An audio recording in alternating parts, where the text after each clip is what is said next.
మీరు ఈ మిస్టేక్ చేయడం వల్ల ఫోటోగ్రాఫర్ చాలా ఇబ్బంది అవుతుంది. Hi welcome to another episode of wedding series. ఈ సిరీస్ లో ఫోటోగ్రఫీ గురించి మాట్లాడుకుందాం. ఫోటోగ్రఫీ చూస్ చేసుకునేటప్పుడు ఫస్ట్ మీరు ఫిక్స్డ్ అమౌంట్ అనేది ఫిక్స్ అవ్వాలి.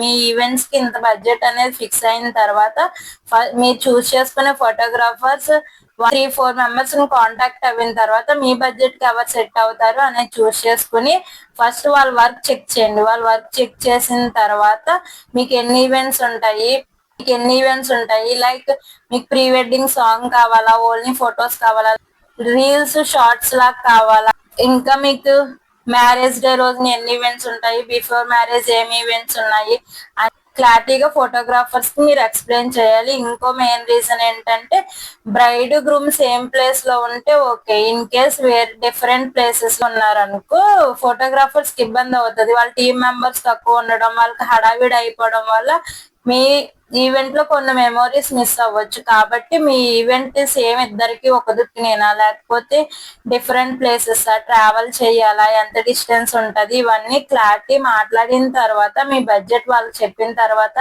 వాళ్ళ వర్క్ మీరు చూసిన తర్వాత ఫోటోగ్రఫీ అనేది ఫిక్స్ అవ్వండి. మెయిన్ ప్రాబ్లం ఈ ఫోటోగ్రఫీలోనే వస్తుంది చాలా ఈవెంట్స్ లో. కాబట్టి ఫోటోగ్రఫీ చూస్ చేసుకున్నప్పుడే చాలా జాగ్రత్తగా చూస్ చేసుకోండి.